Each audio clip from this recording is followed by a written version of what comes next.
Okay, well, looks like I've mastered just-in-time joining. It is it is 7 p.m. and is everyone ready to go? Yep. Okay. Well, let's get this show on the road then. I'll call to order the Albany, California Planning and Zoning Commission of Tuesday, July 19th, the special virtual meeting. And I will note that all commissioners, Commissioner Waddy is excused, or? That's correct. Commissioner Waddy is out of town.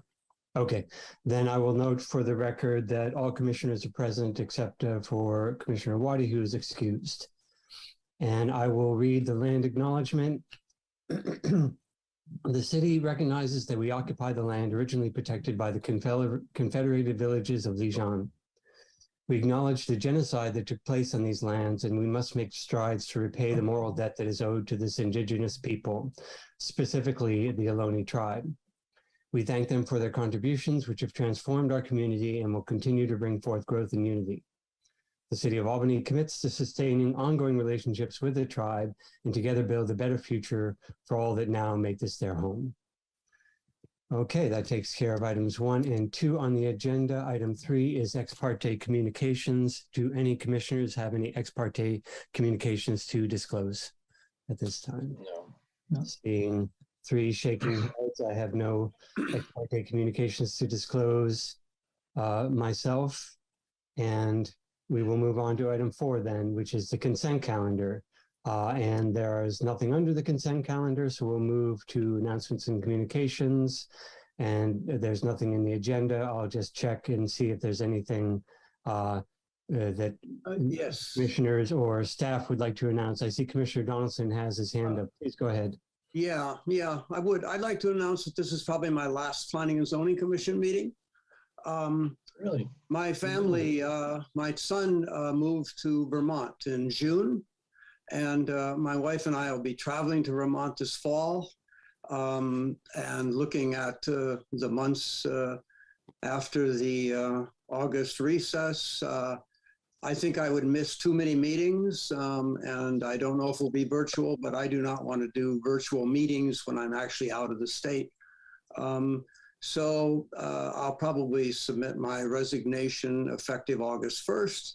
Just in case we have a meeting before then, at the end of the month, and then perhaps the council. I was appointed by Janelle Gary. Perhaps they will appoint someone to fill in the interim until all of us must resign in December. So, or after the election, January or December, January. So, well. That will be this is my farewell. Yeah. Well, I'm sorry to hear that. I'm sorry to hear this news. And you've served on the commission for how many years? Many years. I don't know. I've been on and off several different times. So this time I've certainly been here for at least 8 years, probably 10. In a row here, and then I served earlier, starting about 2000, around the year 2000 or 2001. I think I served for a while. I don't remember how long I've been on the commission. It's years been a while. And years. Well, I served with you before I went on council, and now Right. after. I came off council, and we may disagree on some things, but I think everyone would agree that we value very much your service to the city and the community, and the effort that you put into these meetings, and obviously going over the agenda in detail and noting things that others don't find. And, your point of view is valuable. And I'm very sorry to hear this news. I understand, but it's a little sudden, and it is. Sorry to see you go. It is. I've just made a decision now. It wouldn't be right for me to continue after August, I think. So, and everyone, we have to have a new commission anyway at the beginning of the year, since it's an election year. So, so I won't be missing very many meetings before I'd have to resign anyway. So, okay. And thanks, Nick, for your kind words. I really appreciate that. Yeah, that's great. Thank you. Absolutely. Absolutely. I would second everything he said, and I've appreciated serving with you, and I've really appreciated your point of view. And sometimes in opposition, helps me clarify my viewpoint sometimes. And I've always appreciated your expertise and your experience and history on the commission, and, thanks. ability to remember projects that I never even knew existed. I appreciate it. Yeah, so. I appreciate it. Yeah. On that note, could I reserve a few minutes at the end to make another final comment on some planning commission business? Yeah, I think that would be absolutely appropriate. Yeah, and I would welcome that. Yes. At the end of the meeting, it's not related to my resignation. It's more related to our last meeting. So okay. Sure. And please virtually nudge me if I happen to forget, but I'll do my best to write it down in a moment and remember. Okay. Thank you. Okay. Well, that's quite an announcement, but Director Bond, do you have an announcement? Hopefully not quite as jarring. No, nothing like that. I just, and Chair Pilch, you may want to add to this if you wish. I just wanted to announce that the City Council last night did approve the specific plan and the associated resolutions with that. I just thought the Commission should know about that. Thank you. Yeah, I spoke, and Commissioner McLeod spoke as well at the meeting, and there was quite a bit of discussion. So I appreciate the council deliberating on the item and passing it. Okay. Well, any other announcements? All right, well, then we'll move on to item 6, which is public comment for persons wishing to address the commission on an item that is not on the agenda. Please note that we limit the time to 3 minutes, and we cannot speak. The Brown Act limits our ability to speak on items that are not on the agenda. Do we have anyone? Oh, I see a couple hands raised for public comment. So staff, please go ahead and let the public in. Sure. First speaker, Jeremiah, you have 3 minutes starting now. Thank you. Good evening, everybody. This is Jeremiah Garrett Pinguello. So regarding planning and zoning, that's pretty much all the private property in Albany. It's everything, just on the other side of the sidewalk. Yeah, we had the San Pablo Avenue specific plan last night, right, approved by City Council. I noticed there wasn't, anything in the plan regarding a homeless shelter in Albany. And I know Berkeley's got so many homeless shelters. That's because Berkeley has homeless. Well, Albany has homeless too. So I'm just wondering why there's no homeless shelter on the books yet. I don't ever see a homeless shelter on any agenda. And I feel that's discrimination.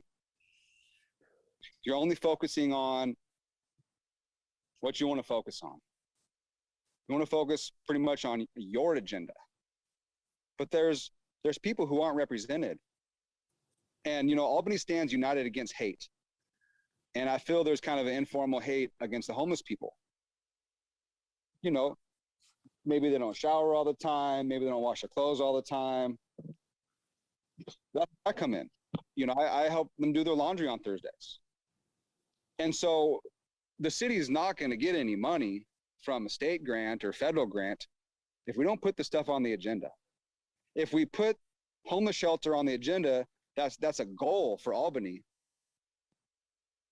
Then the state will be like, wow, Albany's working on a homeless shelter. They got a homeless problem. They want to handle it on their own. And so then the state say, hey, maybe we'll give you this grant for homeless, but we're not going to get it if we don't start acting on it. and homelessness is becoming a bigger issue. And it's not just homeless. You know how many people are sleeping in their cars in Albany? And now everybody's getting evicted because it's after July 1st. And there's no more COVID assistance anymore. It's over with. And so we got to step up to the plate and start figuring out this homeless situation and what's going to happen. Instead of giving Berkeley Food and Housing $1.3 million every year, we could spend $1.3 million and buy a couple houses. So I would really like to see this commission start stepping up to the plate and do something about the homeless issue in Albany. I really would. They're unrepresented, and we need to start taking some action on the homeless situation. Please. Thank you. Thank you for your comments. Welcome to the next person. Next speaker, Margie. You have 3 minutes starting now. Hi, this is Margie Marks. I just wanted to say a big thank you to Doug Donaldson. I know from experience, it is so helpful to have someone who has been on a commission for years and brings some institutional history with them. And as a citizen, I'm sorry to see Doug go. I hope maybe after his fall travels, he would think about reapplying for next year. But as a citizen, I really appreciate the work he's done. And thank you. That's all. Oh, nice. Thank you. Thank you for your comment. And let's welcome the next speaker. Next speaker, Lois Brown. You can speak.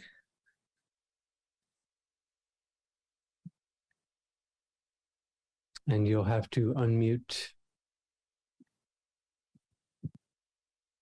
It should be prompting you for, there you go. Hi, can you hear me? Yes. Okay, it's Lois Brown from Gateview. I'm here with another resident. And we hear all sorts of rumors about a developer developing Albany Hill, developing 10 acres of Albany Hill, with Gateview being the access. We hear about, 1,600 people moving into Cleveland. And frankly, we feel kind of out of control of what's happening in Albany and feeling like what we have to say isn't being heard. And these are serious lifestyle changes for us who've been here many years. And I just think more attention should be given to the residents of the neighborhoods that all of this zoning is going to impact, and that we should have a say. And, with all the talk about the loss of democracy, I think this is kind of an example. I mean, what about the people who live here? And have lived here and then just inherited their houses and couldn't afford to go live someplace else. Anyway, so that's my comment. Thank you for your comments. And I believe that's the last speaker for public comment. And let me get back to my agenda. And we move on to item 7, which is the meat of the meeting, the Albany General Plan housing element. And staff, would you have a presentation? I'd like to do a brief introduction, Chair Pilch, and then turn it over to our consultant. So once again, first of all, commissioners, thank you, and members of the public, thank you for coming to the meeting this evening, a special meeting. We are working feverishly to get this housing element draft into shape to send it to the state for their review of a draft. And we're grateful that you were able to accommodate an extra meeting this month. As you know, we've been working on this with the commission for the last 1.5 or 2 years, maybe even now. And our partner in taking the lead in preparing the document is our consultant, Barry Miller. And as you all know, Barry has served the city in a variety of ways over the years, including preparation of our previous housing element and preparation of our general plan. So at this point, I'm not going to set any more context for this. I'd just like to turn it over to Barry, and he can update you on the work that he's done in the last few months to get your feedback on. Thank you. Thank you and welcome. Great, thank you. Good evening, commissioners. I'm going to share my screen and do a quick PowerPoint.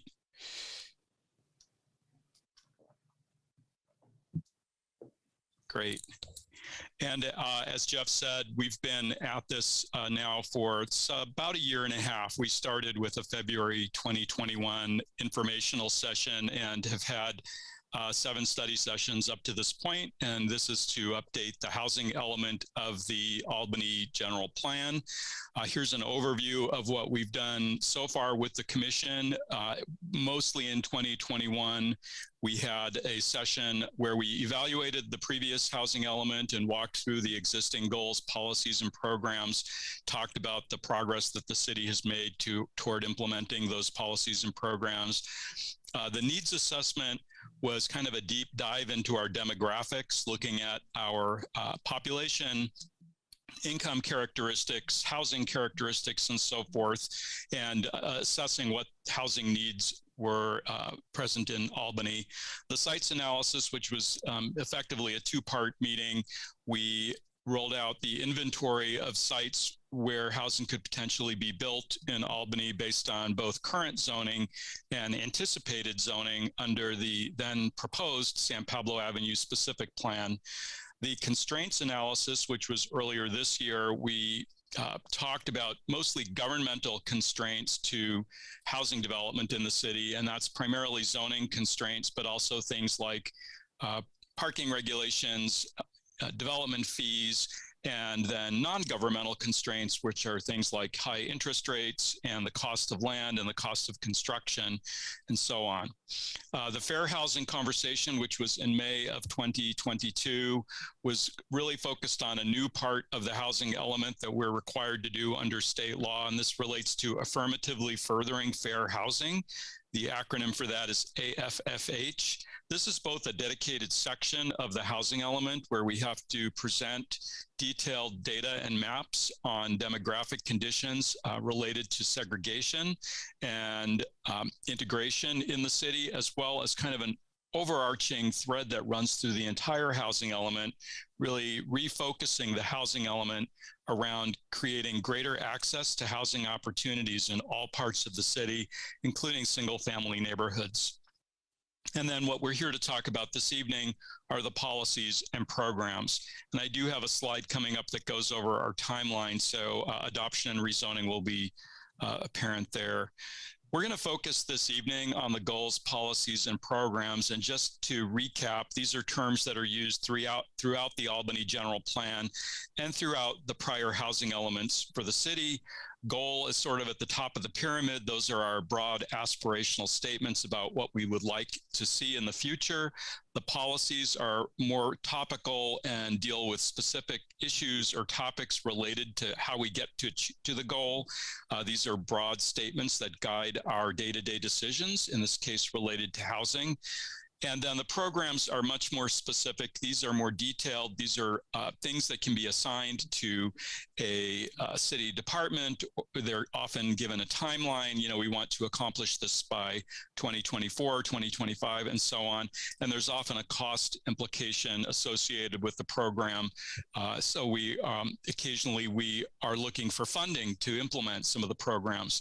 We also have a term called objectives that are in the housing element, and these are quantifiable measurements relating to the number of housing units that we want to produce, or something that can be measured that shows us the progress we're making toward achieving the goal, policy, or program.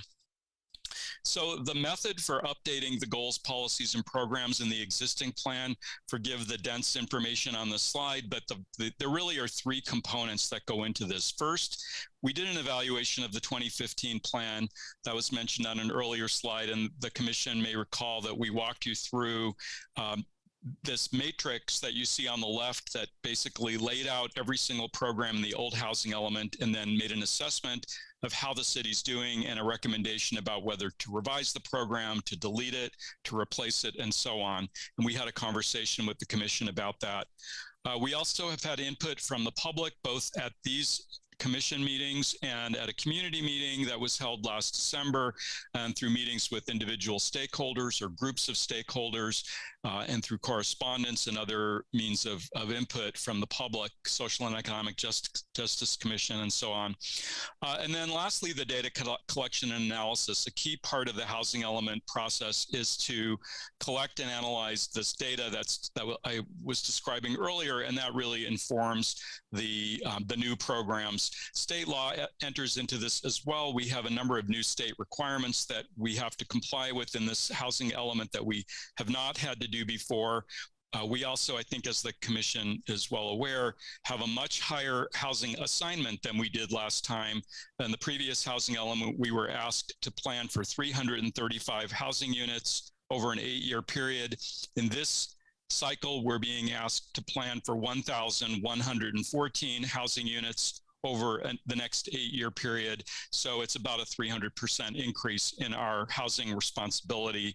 And that assignment, for those who are watching at home, is made by the Association of Bay Area Governments to every city and county in the Bay Area for the 8-year period.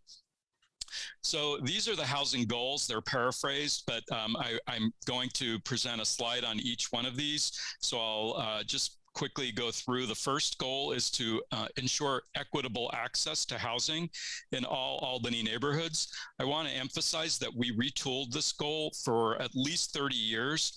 Goal 1 in the housing element has emphasized preservation and conservation of existing low-density neighborhoods. There's been a lot of input in this process that part of affirmatively furthering fair housing means creating opportunities for more diverse housing types in our single-family neighborhoods. So the idea of conserving our neighborhoods, while it's still extremely valid, it's covered in the land use element. And rather than emphasizing conservation, this really is recognizing that our neighborhoods are dynamic and evolving and adapting, and that we can also accommodate change within our neighborhoods. So the policies do speak to that, but the overall theme is really equitable access. The next goal really deals with housing production, and this is where we get to our 1,114 unit assignment. This really is about producing housing that meets the needs of the entire community. Again, that emphasis on the entire community. So not just market rate housing, but also affordable housing, housing for unsheltered residents, and so on. Goal 3 is to expand housing and services for those with special needs. This is a carryover goal from the last housing element. It deals with specific populations like seniors and disabled residents that have housing needs that are maybe difficult to meet in the private market, particularly for persons who are low income. Goal 4 is about reducing constraints that add to housing costs.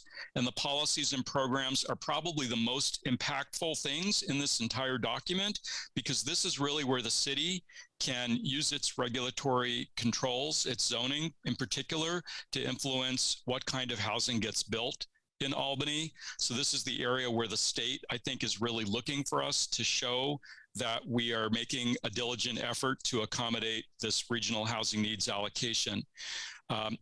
Goal 5 is to promote fair housing for all. And I want to also emphasize we've added minimized displacement to this goal. And there's a stronger emphasis in the policies on tenant protection and reducing hardships to renters that are resulting from high housing costs in the city. And finally, goal 6, which is a new goal. Goals 1 through 5 are primarily carryovers, but they've been reworded. But goal 6 is a new goal. What became clear throughout this is that the city needs additional financial resources for affordable housing. Some of those may be local, but many of those may come from other sources, from the nonprofit sector, from the community itself, from the county, from the state and federal governments. And this really is a platform for looking at ways we can supplement the funding we have now for housing so that we can make more of an impact in the next 8 years. So we've used these 2 symbols in the document that you have in front of you. I don't know if we're going to include these when we submit this to HCD, but this is really for the commission and the council's reference, which is that if you see the house with the equal sign next to a program or policy, it means that that policy or program is specifically intended to affirmatively further fair housing, which again is one of the overarching goals of this whole process. And then where the word new appears, obviously that means that the policy or program is new and didn't appear in the previous housing element. So we like to try not to have too much expansion of these documents, because these tend to be very large planning documents, but we have seen some growth in the number of policies and programs in the element. We just for comparison, we have 59 policies versus 48 in the last housing element. And we have 53 programs relative to 43 in the last housing element. 27 of the programs in this housing element are either new or substantially updated. So I'm going to walk through some of the highlights, which are the new programs that have been added to the housing element or that have been substantially modified. And really, I think tonight's discussion is both at the high level, what the commission's feedback is on the programs, what the public's feedback is, but also on some of the specific changes that have been made to the document in response to both the commission, the council, and other groups that have participated in this process. So program 1A is to revise the R1 zoning district, which is currently called the single family residential zone, to allow duplexes and possibly other housing types such as 3 and 4plexes, not necessarily on every single lot, but there would be development standards for where other housing types would be allowed by right as a permitted use. This is something the commission provided a lot of feedback on at our earlier meetings, on multiple meetings, and the council appears in support of this as well from the feedback they've provided. 1B is to repeal the remainder of 1978 Measure D, and the commission may recall this was the measure that established the 2 parking space per housing unit rule back in the 70s, but it also included another provision that actually requires a petition of residents within 300 feet of any property that's being rezoned from R1 to another zoning district. And we are including a program to repeal that provision of Measure D. 1G, and this relates to energy efficiency and reducing home energy costs, support for the use of electric power rather than natural gas, and switching from natural gas to electrification and renewable energy systems in homes. And then 1J is to create incentives for affordable accessory dwelling units. Under Goal 2, there is a measure, K, repeal, a ballot measure that's included. This would be up to the voters of Albany to decide in 2024 about rezoning the 10.7 acre parcel on Pierce Street south of Gateview, and that current zoning on that property permits up to 65 units. There would be an opportunity to fine-tune what the ballot measure would say, but we're essentially at this point recommending that the housing element include a recommendation to put this to the voters in 2024. 2C is revisions to the inclusionary zoning ordinance. There's been some discussion by the commission about increasing the percentage from 15 to 20%. This is kind of, I would say, a soft endorsement. We really want to do some additional analysis and work with the community and the development community to test that. But it is a commitment to revisit the ordinance in the next 2 years. Implementation of the specific plan, I think that one's self-evident. This has just been adopted. It presents some opportunities for higher densities along San Pablo Avenue, and that's something that would be pursued in the future. 2F is to support additional housing at UC Village. More specifically, there's a 289 unit apartment development that's been proposed for students, and this expresses the city's support for that development. 2G is to do some additional study of a node meaning the parcels that abut the intersection of San Pablo Avenue and Marin. In other words, outside of City Hall. There's been some input through the process that we should look at City Hall as a possible housing site. The 2 gas stations at that corner were both identified as opportunities. So this is really looking more at that intersection in the future and seeing if there may indeed be some housing potential. Under Goal 3, which focuses on special needs, we have a program to facilitate an affordable senior housing development in the city. Again, a lot of the feedback was folks like Belmont Village, but it's really not affordable to lower income seniors. And if there was an opportunity to partner with a nonprofit developer and get a affordable senior housing development, given that that is a growing need in the city, that's a priority. 3B is to increase the number of accessible units. These are accessible to persons with disabilities. And then 3C, which kind of is paired with that, is really to facilitate the retrofitting of homes for older adults who would like to age in place in their Albany homes. 3E is to look at possible incentives for family housing, particularly affordable family housing. And when we make that reference, that's generally, we're talking about 3-bedroom apartments that are affordable. So they're below market rate apartments. And the kinds of incentives we might use are possibly allowing a lower inclusionary requirement if you provide family housing in your building, or providing floor area bonuses or things like that. Allowing for single room occupancy and low barrier navigation centers. The city already allows SROs, but it's conditional use and it's fairly limited in terms of where it's allowed. Low barrier navigation centers, which are facilities that help unsheltered residents find transitional and permanent housing. We actually are required to allow for this land use now by state law, any place where we allow mixed use development. So that's a code change that's coming from the state. Goal 4, which is related to our constraints. There are actually a couple of slides on this because there are, again, some changes that are fairly substantial here. The first is to allow lots as small as 2,500 square feet in the R1 district. I want to point out that there already are about more than 1/3 of the lots in the R1 district are less than 3,750 square feet, and the general plan actually recognizes lots down to 2,500 square feet. So this would recognize the existing context of our neighborhoods. It would also change the R1 development standards per that earlier program about allowing other types of uses to accommodate smaller 2 and 3 unit buildings. We also are looking at possibly increasing the FAR in the R2 district so that it's higher than the FAR, this is floor area ratio, in the R1 district, and then allowing additional height and reduced setbacks in the R3 district for projects in which 20% or more of the units are affordable. And finally, allowing multifamily by right in R4.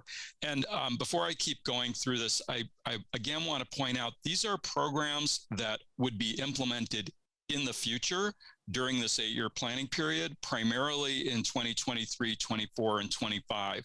This is not implemented and doesn't become effective immediately upon adoption of the housing element. So this essentially is a work plan that guides the planning department over the next couple of years to create conditions that are more conducive to housing. But I think that's an important point because some of this language may be tweaked a little bit as we get into the actual drafting of ordinances and revisions. So 4B is to evaluate the continued need for the R2 zone and look at possibly rezoning some of the R2 properties to either R3 or R1. Reason being that when you start to allow for these other housing types in R1, the need for the R2 zone becomes a little less clear, and it may be possible, we don't know this yet, this is something that would be looked at in the future, that we may not need an R2 zone once we make these other changes to 1 and 3. 4C is implementing the zoning changes that San Pablo Avenue specific plan has set forth, and 4D is looking at something not equivalent, but changes on Solano in the Solano Commercial District, because as we've shared with the commission, it's almost impossible to reach that allowable density of 63 units per acre in that zoning district, given the development standards that apply, which is ground floor commercial, 1.25 floor area ratio, and 35-foot height. So with the lot sizes and the building envelopes that's permitted, you really can't get to that density. So what's being proposed here, again, this is more for further study, but it is endorsed, would be to switch to floor area ratio, which is what was done on San Pablo Avenue, using a base FAR of 2, which would actually be a smaller envelope than is allowed with the 63 DU per acre, something that's more in keeping with the scale of the avenue. And then looking at allowing a 10-foot height bonus for projects that are below market rate, that have 15% or more below market rate units. And then there are some other changes here that are similar to those on San Pablo, but also recognize that the lot pattern and the development opportunities are more limited. Another action program in Goal 4 is to consider further revisions to the parking standards. There's been some discussion about eliminating parking minimums and leaving it up to the market to determine the amount of parking that is provided. And then with that comes the need for new strategies to manage parking supply and demand. And we did hear, and I think this is important, that there may be some unintended negative impacts with reducing parking requirements, which is that it may be more difficult for families that are dependent on cars, that have multiple cars, that work in places that aren't convenient to transit, to live in Albany. So we want to avoid that as well. So it's strategies for parking as well. Moving on to Goal 5, there is a program to improve and strengthen the rent review program that the city implemented a few years ago. There's a program to evaluate a series of tenant protection measures, and many of these measures came from local housing advocacy organizations. I want to point out that right at the beginning of this meeting, we got some correspondence from Albany Thrives Together regarding some of what's here on the slide, and when we may have a speaker address that. But without going through each of these measures, 5E is tenant opportunity to purchase. The 5F, I think this is an important one. This is really expanding public education and awareness about past discriminatory lending practices and housing practices in the city, and then looking at more education and advocacy for housing choice vouchers. SB 329 is the bill that passed a couple of years ago that forbids landlords from advertising that they do not accept Section 8 vouchers. So there may not be full awareness of that. We still see that popping up in advertisements. So this is really getting the word out that that is illegal. And then lastly, more inclusive outreach, including outreach in other languages. Goal 6, which is the last goal, and I can't emphasize enough the importance of C, because it's really a lot of the success of this is contingent on creating a housing coordinator position. There are a lot of programs in this housing element, and it would be difficult with the existing resources to complete all of these programs and really have an effective housing program. 6D is to look at potential new funding sources. We heard from the council a couple of weeks ago that the vacancy tax was not feasible, but there may be some other financing and funding measures that can be looked at. And then 6E is to collaborate with local nonprofits and land trusts to create potential additional resources or to leverage some nonprofit and private resources for housing purposes. So just to recap, the request this evening is that the Planning and Zoning Commission recommend that City Council authorize the publication of the working draft housing element for a 30-day review period and submittal to HCD for comments. And again, I'm going to focus now just for a moment on how this process works. So the commission at this point has reviewed We haven't reviewed the introduction, but that is what it is. It's an introduction.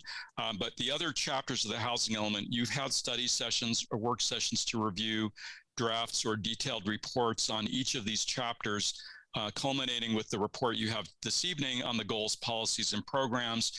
You've also reviewed the appendices on affirmatively furthering fair housing, the sites inventory, and the density study showing that our sites are viable. So really the piece before you this evening is the final piece that creates our housing plan. We are going to the council next week to ask for their consideration as well. And what we would then do is on July 29th, we would release this document inclusive of any edits that are made by the commission and council, and that would circulate for 30 days for public comment. At the end of that 30-day period, we would be preparing a redline version that includes any changes made in response to public comment and submitting that to the state for their review. They have 90 days to review the draft document, and so we would expect their comments pretty close to December 1st. And at that point, we would be revising the housing element based on the state's findings and bringing it back to the Planning Commission for a public hearing in January and possibly council hearing the same month. I will say that there's a 120-day grace period that extends beyond the January 31 deadline. So if we need to move this to February, we will, but at this point, we're still working toward a January 31 adoption date. So that concludes the presentation, and I'm happy to answer questions or take your feedback and comments on the draft or any other aspect of the element. Thanks. Okay, thank you. I think let's go ahead and start as usual with questions for Mr. Miller, and then we'll go to public comment and come back for deliberations. So are there questions from the commissioners?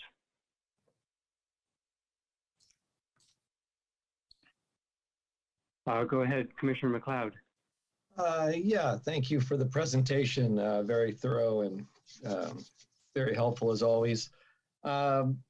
Just a quick question. I mean, if we are going to update R1, does Measure D have to be repealed first across the city? Let's say we're doing an across the city upgrade of R1. Does that mean Measure D would block that until it's repealed?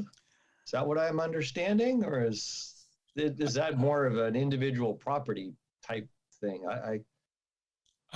I would answer that. I think that's a city attorney question. I honestly don't know what the sequence would have to be to resolve that. And Jeff, I don't know if you're, if you have any further insights into that.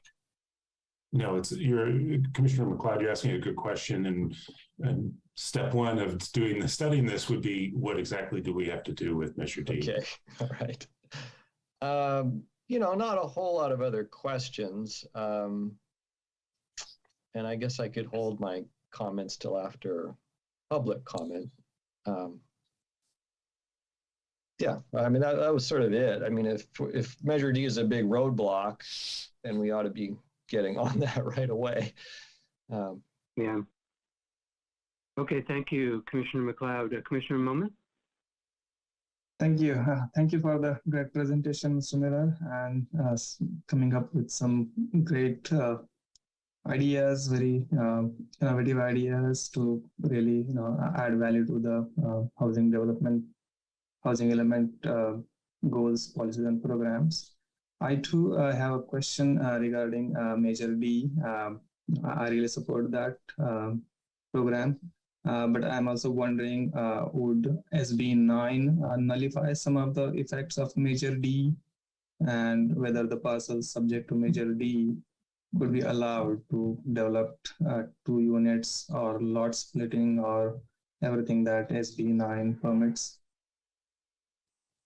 Yeah, and again, I think this is something we need to do a little more research on. I think as I read Measure D, it really relates to map changes, not to text changes. And it's rezoning R1 in the sense of to a R2 or R3 or other zoning district, not changing the list of permitted uses or the development standards, but that's a subtle difference. And I think we would want to get some additional guidance on that.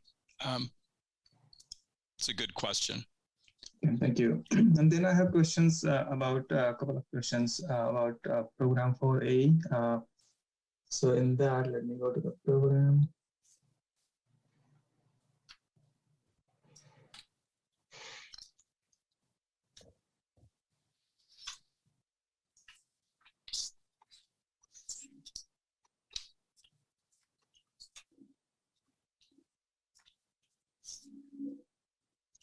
Okay, so program 4A in item 4. Sorry, let me take a look. Yeah, so there we are talking about reducing the front and rear setback for the multifamily projects on R3 lots that have more than 20 affordable units. Right. I like the idea. I would like to know how much the reduction would be. Would that be part of some discussion and then it would be decided? Currently, I think it is 15 feet. So how much would we reduce? And then you also have proposed some concessions under the next item 5, that allows increased FAR and increased height for the same reason for against 20% of affordable housing units. Would these concessions be granted together along with the reduction of setback, or the developer would have to choose between either setback reduction or FAR increase? The intent is that they would be granted together. And in terms of the percentages and what the numbers would be, we don't know at this point. I mean, that would be to be determined through these follow-up studies. I think we've recognized that there is a constraint to achieving the allowable density, particularly on smaller lots, and need to mitigate that. But what those actual numbers would be would require some additional research and proposals and discussion. Agree. Yeah. Okay. And then just another related question to that, we're also considering increasing the inclusionary housing percentage to up to 20% maybe. And so if we do that, then would we increase percentage of affordable housing units for item 4 and item 5 under program 4A? I think it would still remain as proposed, because the 20% would be a greater financial ask for a developer, and so we'd be looking at that. It's in one way it's an incentive, in the other it's a requirement. But in any case, there'd be this vehicle to offset the impact by these changed setbacks and FAR requirements. Okay. Again, then the last question about the 30-day review period. There will be comments that would be included in the draft that would be submitted to HCD. Would that be discussed with the commission before it is included, or it would be done by the staff? So right now the plan is to submit the document without coming back to the commission or council. So this is your opportunity to weigh in, but you would have that other opportunity later on after we've received our comments back from the state to make additional changes and comments. And the way we don't anticipate major changes that aren't discussed tonight or at the council meeting, but we will prepare a summary of every comment that was received and how it was addressed in the document. Got it. Okay. Thank you. That's all I have. Thank you. And I just have one question, which is about program 4D that was mentioned, and this concerns, and it's on page 33. Program 4D is the Solano commercial zoning revisions. Did we miss some opportunities in the specific plan to make some changes that would make the specific plan better? Or are these changes something that we can overlay on top of the specific plan? I was a little surprised to see this crop up after the specific plan has been voted on.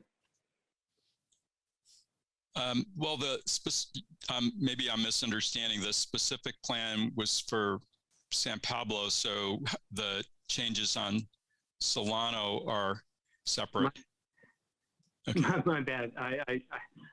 I've got San Pablo on the brain, so okay. Never mind. Okay. All right, and let's go with Commissioner McLeod. Oh yeah, just to follow up a little bit on Measure D. So if we're not actually making the zoning nomenclature change like R1 to R2, but we can change the standards without it coming into effect, that seems like we just keep calling it R1, but change the standards. I mean, I don't know. That seems sort of a funny workaround. I mean, it sort of makes sense to call it R2 instead of R1, you know, to be more consistent with like more units being allowed, et cetera. So I guess it's just a more general thought on that. And then I guess more process questions. How specific do we have to be with our zoning changes? I mean, you're saying it's a process that will go on for several years, 3 years, 4 years, I don't know. But how specific do we have to be now? And then how obligated are we to actually implement them? That was one question. And then in terms of process, how specific do we have to be now, and how accountable are we held to the things we come up with now? I would say we've done this in the past, and we've been pretty specific, and we've implemented the standards pretty much the way they were laid out. There were a few in the last housing element that were modified. We don't have to adopt everything exactly as it's spelled out. If there's a reason as we get into making the changes, we realize, oh, that's not going to work. We're not going to actually change the FAR from this to this. We've tried to be more general where we could be, so that those things could be worked out later. But the state really wants specificity, and they want a commitment that we're going to be making some measurable changes. So the risk of not being specific is that they will come back in their comment letter and say, we want you to be more specific, and then we'll have to edit it at that point. But at least in my experience, what they're wanting to see is a firm commitment to make measurable changes. Okay, and I have one last question. So let's say we say we're going to upgrade R1 to R2 and allow so many more units per lot or whatever. And now do we have to quantify that number that says, okay, well, if we do this, we're going to be providing X number beyond what we had before, and that will apply to our housing element? I mean, do you do that analysis, of that sort of numerical analysis of what kind of improvements or more units could be possible? Yeah, it's all the housing elements are asking that. All the housing element consultants are asking that exact question to each other right now. Are you doing an estimate of how many units might be generated through SB 9, that sort of thing? I would say that in the cities that can't meet their RENA, like Piedmont, for example, has to provide for 600 units, and they're kind of stuck, and so they're looking at quantifying the potential from units in lot splits. But in cities that have commercial land that's zoned for mixed use, or where you can build higher density, if you have enough capacity, you really don't need to estimate specifically the number of units that are going to come from those lot splits, et cetera. We are making an estimate of ADUs, and we do want to encourage those developments because it's part of affirmatively furthering fair housing, but there's less of a need to quantify how many we think we're going to get. It's a small number. I think, and even in Piedmont, they said it was 10 units or something like that. It's not a big contribution. Yeah. Okay, thank you. Commissioner Donaldson. Yeah, I just have a comment, but there have been several other commissioners who commented on the Measure 4D, and I reviewed it and I didn't have any problem with it. I'm wondering, based on what some of the other commissioners' comments, if you're aware of the fact that the Measure D only applies to a portion of the R1 area in Albany. It's very specific, and when it was adopted, it basically covers portions of the R1 between San Pablo and Masonic, and not the rest of the city. So right. I agree that with the policy that needs to be reviewed that needs to go to the voters to change that, so that all of our R1 areas are on an equal footing in a way. And then after that, it would be time to look at changes to the R1 zoning, in my opinion. So just a comment on the comments. I'm sorry. Yeah, Commissioner Donaldson, I'm glad you brought that up, and I wanted to respond to that, because what you just said was what I thought as well. And we looked at the text of Measure D, the actual text of what the voters voted on in 1978, and it changed the zoning between Keynes and Masonic from R2 to R1. Right. And it made that R1 requirement, the way we were reading it, it applies throughout the entire city to all R1 property, not just to that area, which was a surprise to me. I was not aware of that when I looked at it. I can send you the text of that. It was interesting to see that. Okay.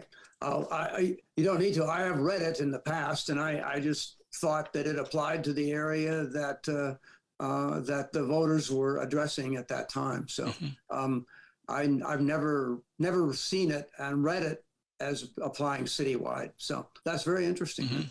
That may be a legal interpretation that is really important then. Yeah. Okay. Thank you. Okay, thank you. And if there's no other commissioner questions, we'll go to public comment now. And we have a couple of attendees, so welcome, and staff, please let them in.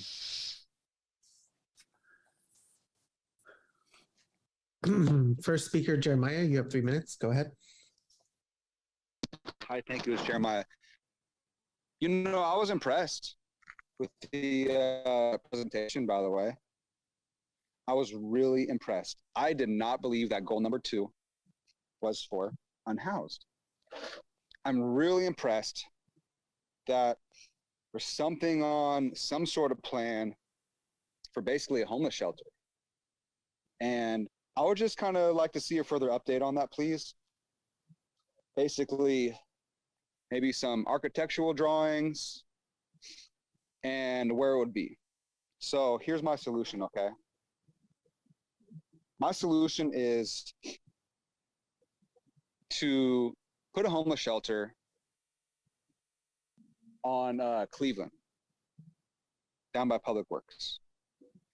There's that big, huge building to the left of Public Works that some guy with a dog wanted to turn it into a food cooking place.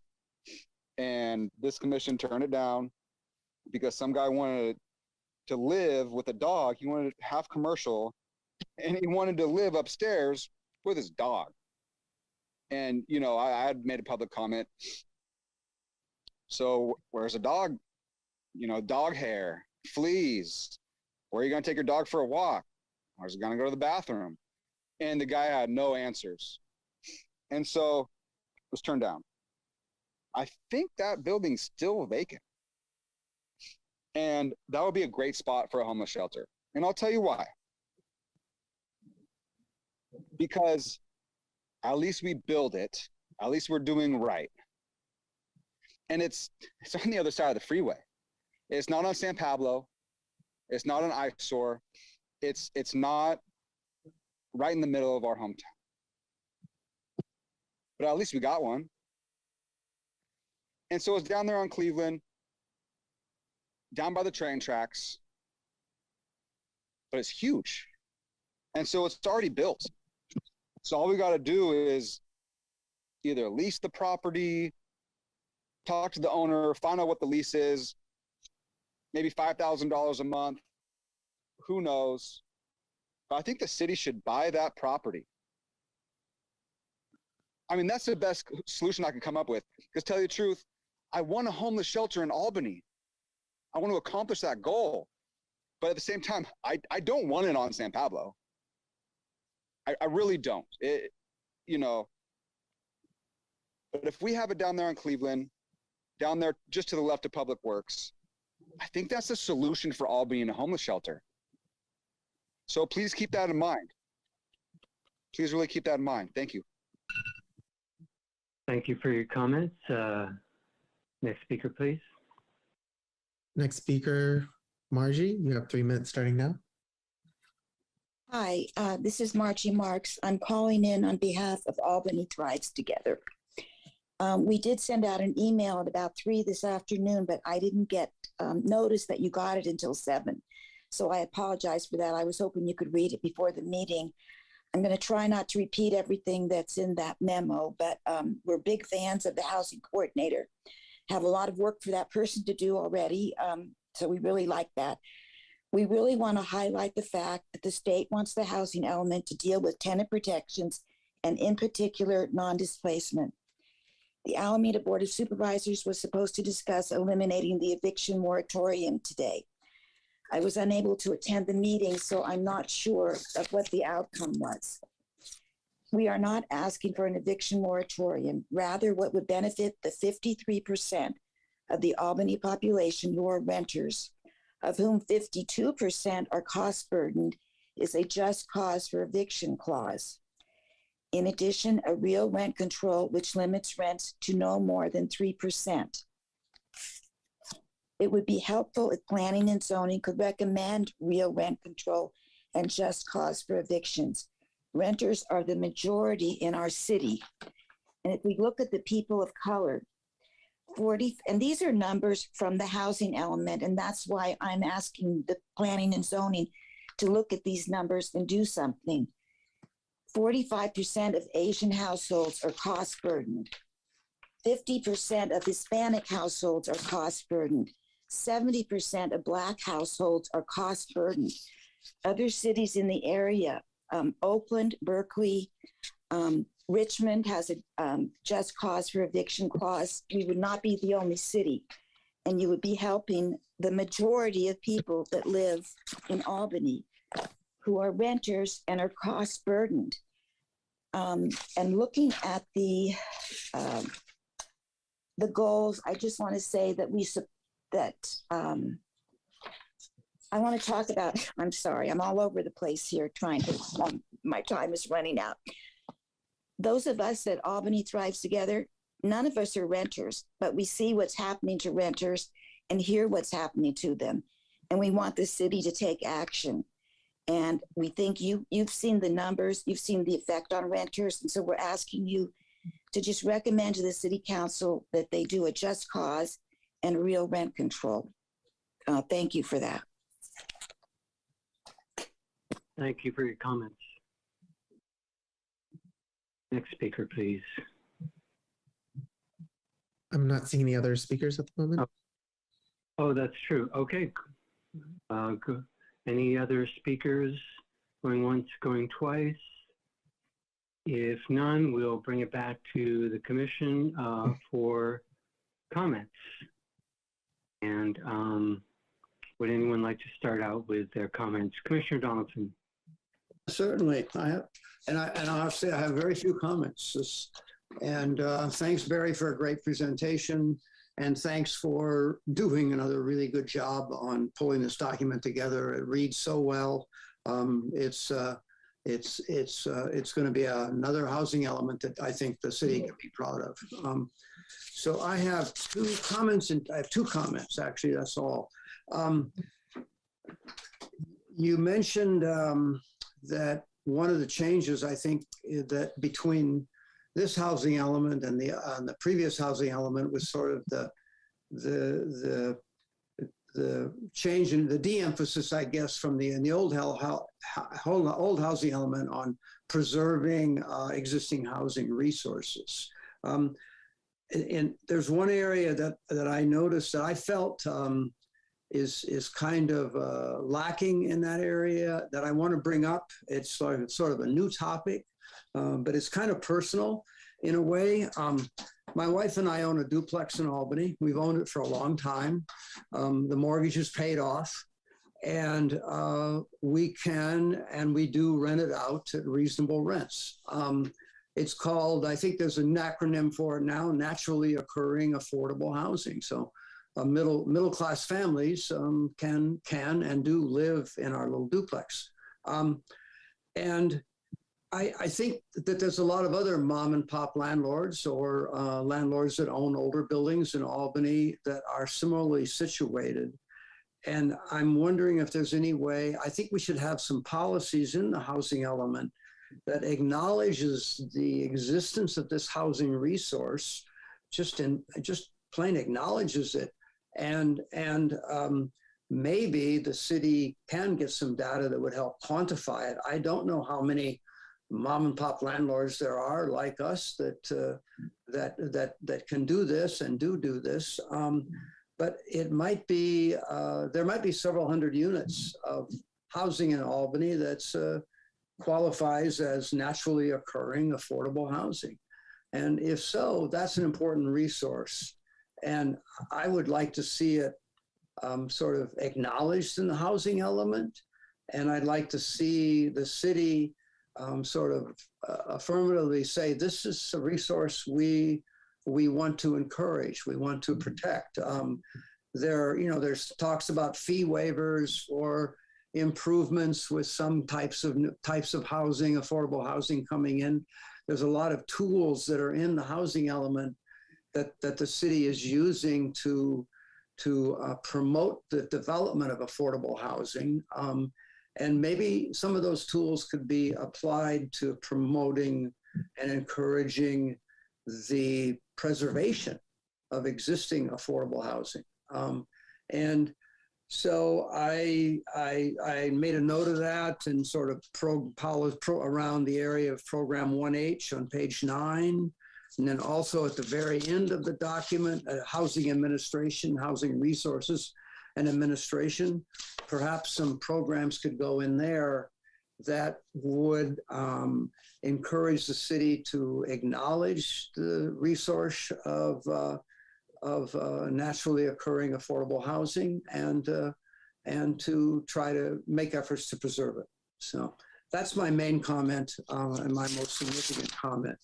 The other smaller comment is on program 1J, page 10. There's language in there that says that ADUs the idea is that we should allow ADUs to exceed the FAR standards in the R1 districts if they're not rent restricted.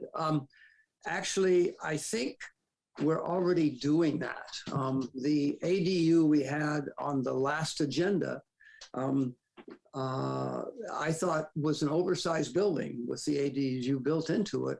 And I calculated that the FAR was actually 70%. But the staff and in the staff report, we had apparently attempting to follow state law, we had excluded the ADU from that consideration. So probably a legitimate and understandable staff judgment here. But I think, in fact, we are, I think under existing rules, we should include the ADUs in the FAR, and that if we want to make a decision to change the rule, we'd have to recognize that we might be getting some lots with ADUs that exceed the FAR, maybe substantially, or that exceed the lot coverage ratios, and then we'd have to decide whether or not that's okay and whether we would accept that. But anyway, I think you're referring here to a program or an incentive that could be done, and it's already being done. That's my point. Mm-hmm. And those are basically my only comments on the chapter 6. And unless I have some other comments to make on things that come up as we move forward. So thank you. Mm-hmm. Thank you. Is there another commissioner who would like to comment? Commissioner Moman. Thank you.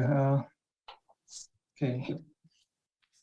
Yeah, so once again, Mr. Miller, thank you for the presentation and the great ideas. I'm generally in agreement with the goals, policies, and programs, and the changes to the old ones and the new additions.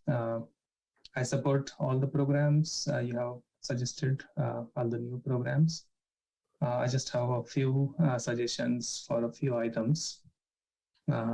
Specifically by programs, in program 2C, you have suggested evaluation of increase in inclusionary housing requirements. And I'm also looking at this program in conjunction with the program 3E that incentivize affordable family housing. Typically, it has been observed that smaller units in the projects are designated as inclusionary units. Due to that practice, city doesn't get enough affordable family units. So I support increasing the percentage of inclusionary housing for smaller units if the smaller units are provided.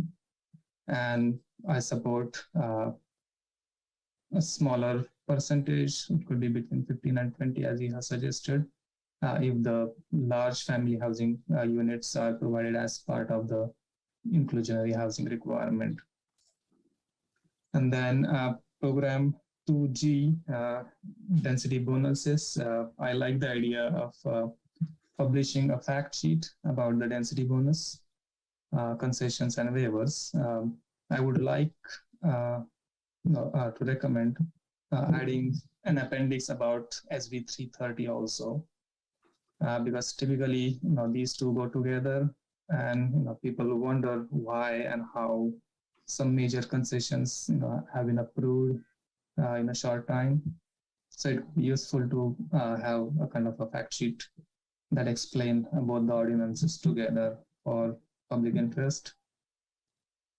And then in program set of 3, program 3A, I particularly support program 3A for affordable senior housing development, and I agree everything that you have mentioned in the program description. And then program 3E, family housing and the incentives, I similarly support that as is. And then program 4A, residential zone modifications.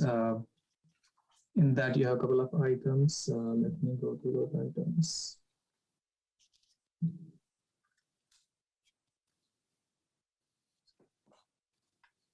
Okay, so item 1, reduce minimum lot size in R1 zones from 3,750 to 2,500. I support reducing that lot size.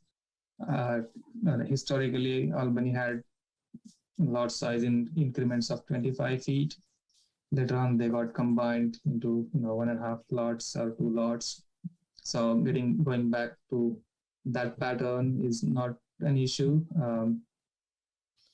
What I am concerned about a reduction in the front setback. I think it should be looked more carefully before allowing it. A small house, on a small lot, jetting out on the street, I think would not be a good feature for the street wall. I totally support reducing a rear setback and a side setback on one side of the lot. A lot of existing houses on 2,500 feet lots are built like that. And then item 3 talks about higher FAR and higher lot coverage in R2 zone. I totally support that too. However, I think it would make sense to do that exercise after we complete the evaluation of R2 zone changes that you are proposing under program 4B.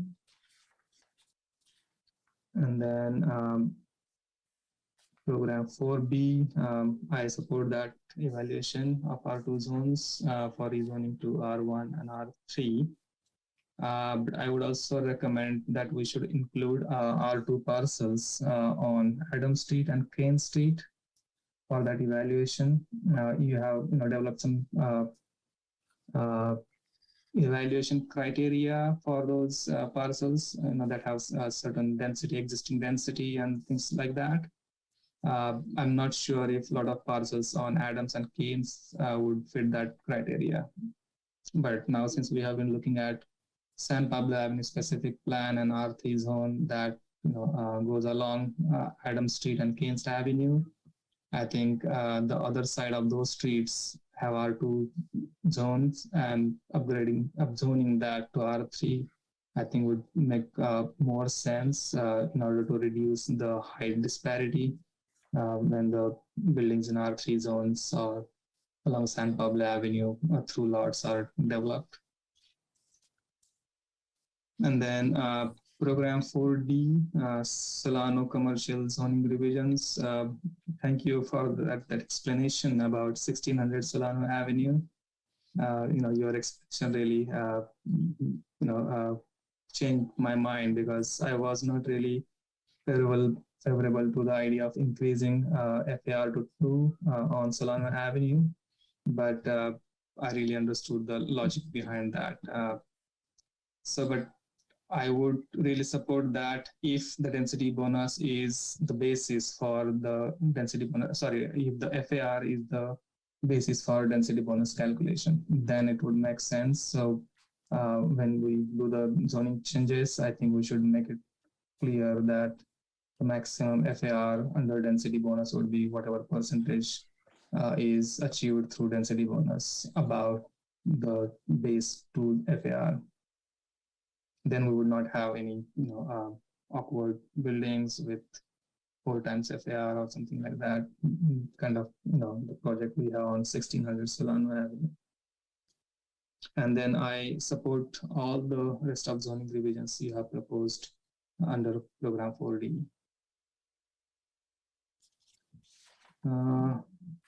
That's all I have. I totally support all the new programs and existing programs that you have proposed.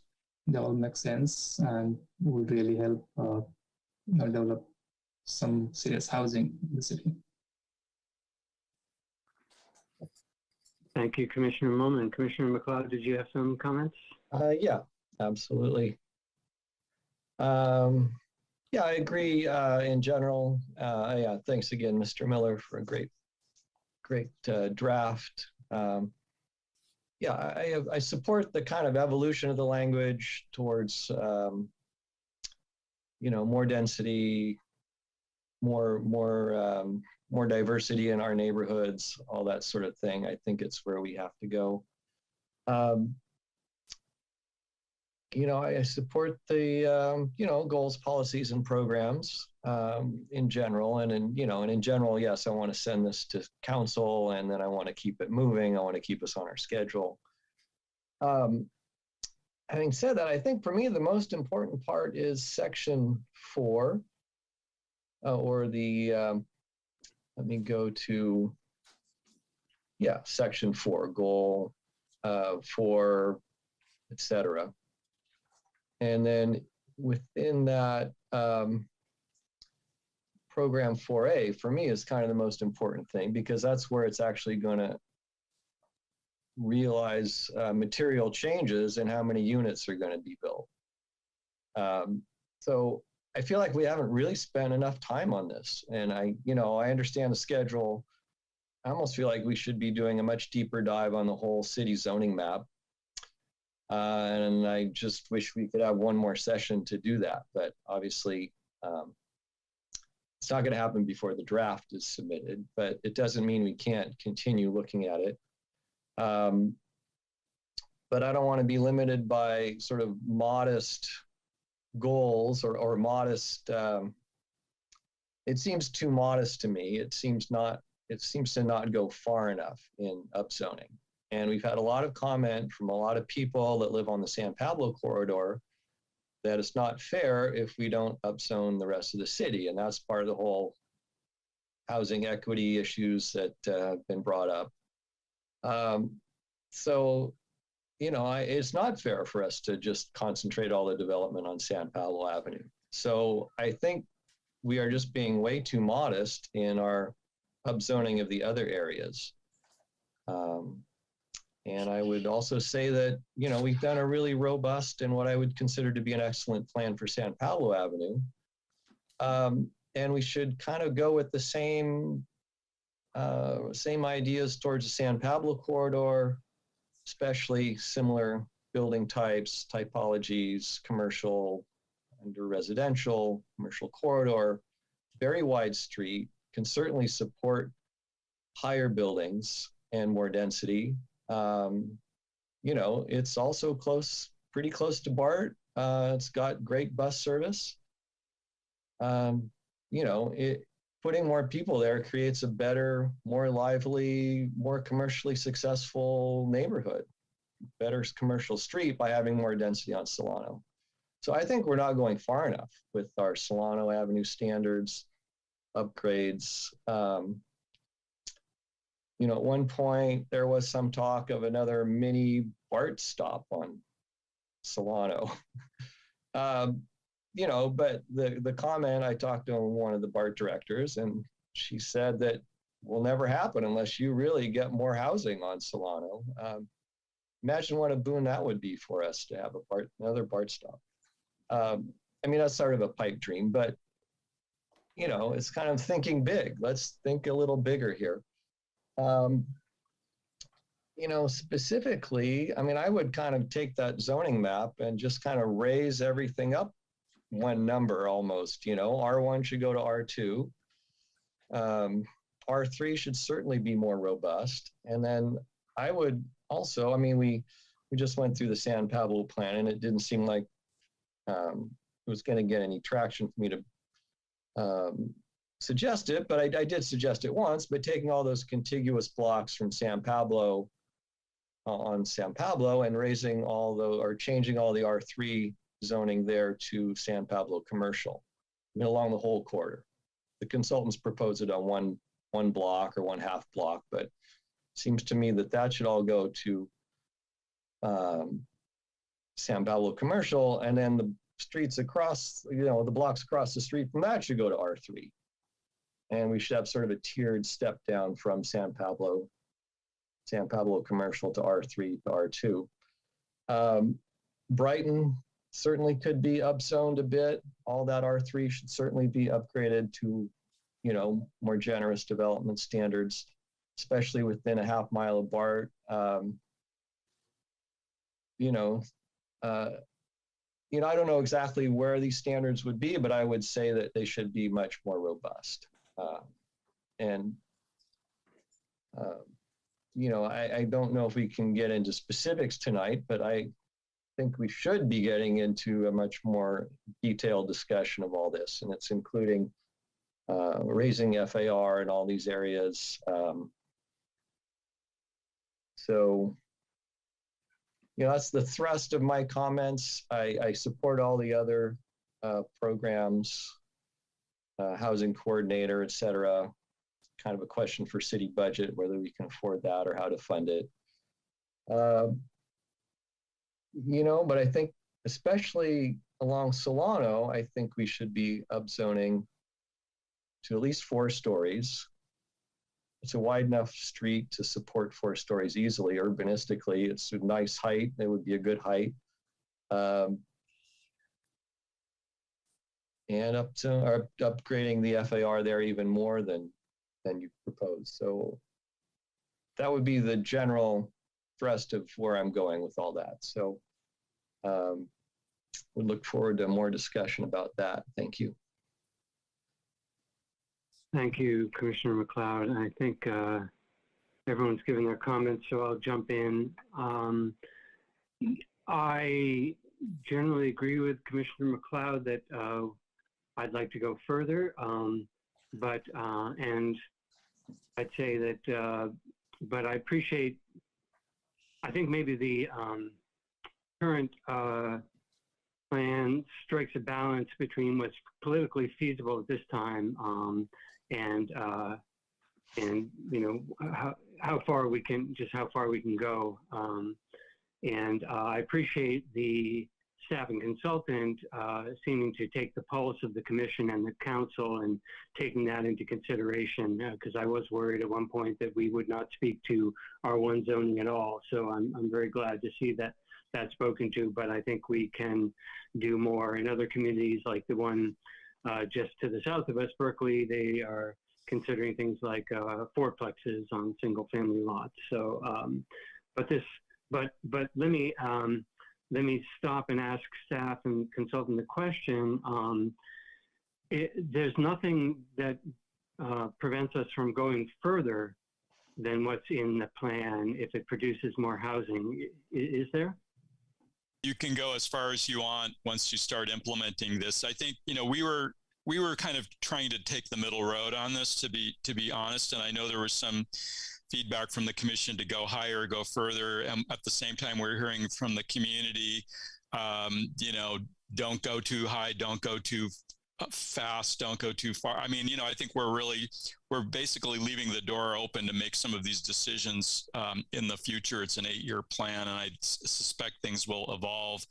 I would say to Commissioner McLeod's comments, there's more analysis and study that would be needed before we start to just change some of the standards, you know, understanding the impact. Again, we're doing this with an addendum to our general plan EIR. So, but at some point you trip a CEQA trigger if you go too far with these things, where we're going to have to step back and say, we really are going to have to do a much deeper level of analysis than we've done at this point.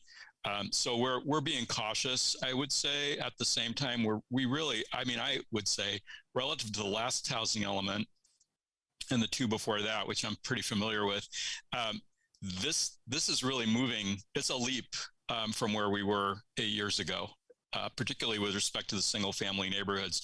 The language in that last housing element was conserve, conserve, conserve, and this is change. So it's opening the door without getting too specific about exactly how. Yeah, I appreciate that. And I think I really appreciate Commissioner McLeod's pushing the building envelope, if you will. And the fact that we can, you know, in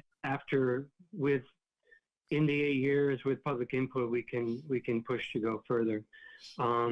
I also want to say a big thank you to AT&T, and by that I mean Albany Thrives Together, the rebranded Diverse Housing Working Group, for sending us a very detailed letter with comments, and very appreciative to have your input. And the commenter spoke to displacement, and I did note and do a search through the document that we do address displacement in a number of places, and tenant protections as well. So I'm very glad to see that in there, and I think we've addressed some of your other points as well. I really appreciate the mention of having to do outreach about affirmatively furthering fair housing. I think we should not forget that, and I'll try to make that point to the council as well, that I think if people understand the history of redlining and the history of the fact that single-family neighborhoods were created as a way of excluding people, that they would, you know, that might help change their mind and help them understand the evolution that I think we're going through now. I also appreciate the housing coordinator position being called out. I think that could be very important. Perhaps it could be a housing coordinator / economic development person. And, you know, an economic development person, at least half-time, has been called out a number of times. And I know that El Cerrito now has at least a half-time person doing economic development. So something to consider. Before I go further, I believe, didn't we call out the fact that we want to consider raising the height limits on ADUs at some point in the documents? Yes, and there's a reference to raising the height on ADUs in the section. It's under one of the Goal 1 programs. It doesn't say to what. It just says we will allow taller than 16 feet. Okay. Okay, great. Thank you for that. I didn't see it, but I must have missed it. Thank you. And fact sheets, I also agree. Another commissioner, maybe Commissioner Moomin, talked about fact sheets being a useful resource. I agree. And I think finally I had some comments in the attachment B that I wanted to go over. And I thank you for the changes there that move us away from only conservation. But under policy 1.5 on the first page, page A1, it does still say that Albany's supply of small bungalows and cottages should be recognized as an important housing resource. I'm not sure how I feel about that because all single-family homes in Albany and the surrounding areas have become luxury housing now. Usually worth 750,000 to upwards of 2 million. So the small ones, maybe are in the 750,000 range, but still far up there. So I don't know if my other commissioners have any thoughts about that. Maybe it's not a big deal to leave that in there, but because it does seem to be the only vestige of conservation left in there. But that did strike me. And then let's see. Sorry, I'm having to scroll down to find where I make comments.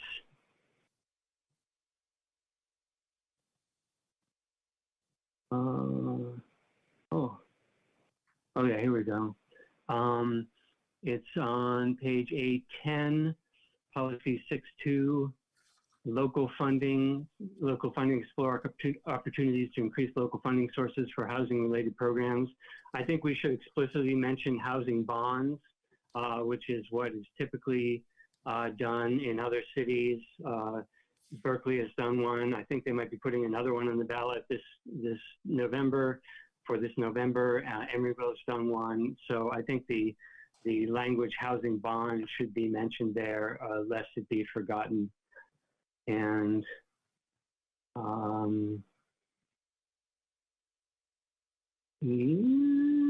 think that might be it for my comments. And I'll just go ahead and echo the thanks for the work of Mr. Miller and staff on this. Yeah, I think I agree with the rest of the commissioners that I'm pretty happy where we've come to.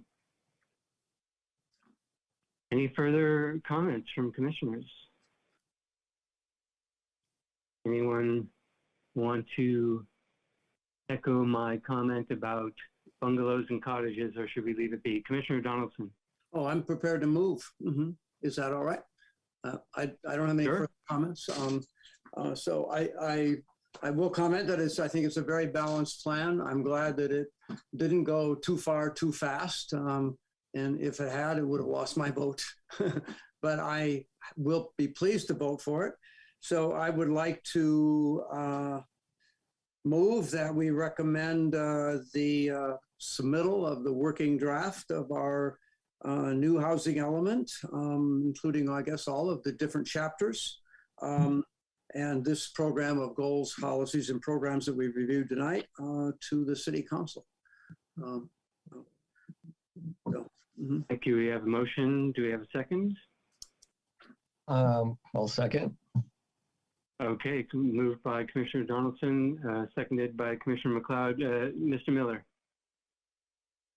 Thanks. Just a quick comment. I think, we are prepared. I am prepared to make a few minor edits to the document to incorporate some of the specific feedback that the commission made this evening. I don't know if it's necessary for me to run through, but there are just a couple of minor things. For example, Commissioner Donaldson pointed out that the FAR exceeding the ADUs exceeding the floor area was already permitted. Those kinds of things, I've been tracking those as the commission's been going through. So if it's acceptable as part of your motion to allow us to make some, I would call them minor editorial changes to the document to reflect your feedback tonight, that would be Wonderful. That would be Does fine. the motioner Happy to agree amend my with? motion. Mhm. Yeah. Okay. So allow staff to incorporate comments that they've received tonight and using their best judgment. Yeah, I think that's fine. Yeah. Commissioner McLeod, I see you nodding. You're okay seconding that. Oh, yeah. You want to second? You get one. All right. Yeah. And does anyone want to go through the specifics, or are we okay with leaving it up to staff and consultants? Sounds like we're okay, and I am as well, leaving it up to their judgment. Are there any further comments before we go for a vote? Okay, and I am going to do a roll call vote. I've been advised that this would be for votes on items that a roll call vote would be advised. So I'll go ahead and roll call the members as I see them on my screen. Commissioner Donaldson? Yes. Commissioner McLeod? Yes. Commissioner Momin? Yes. And I vote yes as well, and that passes unanimously. So thank you so much for coming and presenting and your work once again. Thank you. All right, and that ends item 7. There's no new business under item 8. Our next meeting is all the way in September 14th if we don't have any emergency meeting before then. And the regular meeting of July 27th was canceled. And then finally, I did want to leave some time for Commissioner Donaldson, who still has his hand up. So great. I did. I put it back up. At the beginning of the meeting, at the beginning of the meeting, I said I had something else. It's not really new business, but maybe it will become new business. I don't know. It relates to the parklets that we discussed on at our last meeting. During the past week, I had an opportunity to talk with Councilmember Peggy McQuaid, and in the course of that casual conversation, brief conversation even, I asked her if she'd watched the Planning and Zoning Commission meeting on the parklets and what she thought, and she hesitated. And then I got the idea that she was a little disappointed in us. And the gist of it was that she said, you know, the Economic Development Commission really was looking, and they thought the Planning and Zoning Commission could provide some good design review kind of criteria or measures for the parklets. I personally missed that. I made a lengthy presentation, and my lengthy presentation was mostly kind of criticizing the idea that the parklets were separated from the whole streetscape on Solano. I felt that the city should be looking at an integrated approach of designing the incursions into the right of way by the businesses along there. I think Commissioner McLeod and maybe Commissioner Waddy had sort of specific design review comments that were right on, like, you know, let's not make it look like Caltrans barricades and that sort of thing. But in thinking about Commissioner McQuaid's comments, I think the Planning and Zoning Commission could do better.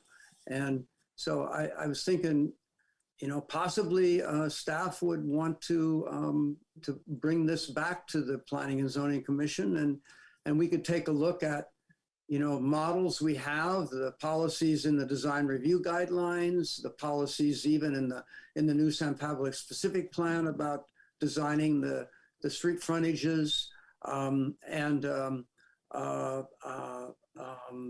probably other design review kind of guidelines that we use from time to time, and come up with a nice little memo maybe that would provide more guidance for good design of the parklets. And I think if we did that, it would be a service to the city.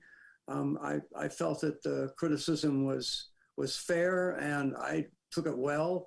And I'm sorry I won't be here to sort of run with this since I won't be here. But I think it is something that the Planning and Zoning Commission could do, and with help from the staff as well. I think it probably is part of our job. So I just want to make those comments to throw them out there, and the staff maybe will consider it. Maybe other commissioners will agree with me and say, yeah, we could do better. Let's give it a try. I hope so. Thank you. Yeah, thank you for that comment. Just to note that in the interest of the Brown Act, I'll take that as an extended request for a future agenda item. We should not get into discussion about it now, but I do think it is a great idea for a future agenda item. So thank you. Thank you very much for that. Okay, you're welcome. All right. Well, thanks. And I'll just use a point of privilege to say thanks once again, Commissioner Donaldson, for your service to the community and your service to this commission, and your years and years of service to the community and this commission. And you will be missed. And I wish you best of luck in, I'm sorry, did you say Vermont? Yeah, our family moved to Vermont. It's sad for my wife and I. It's a long ways away. They're gone. They left Berkeley, moved to Vermont. So we need to go back and see how they're settling down and what's it like there. Good. Thank you. It's also a beautiful area, though. So oh yes. I hope you. Yeah. So please enjoy it, and thanks once again. And if there's no further items, I believe we are adjourned for tonight. So thanks once again, everybody, and good night.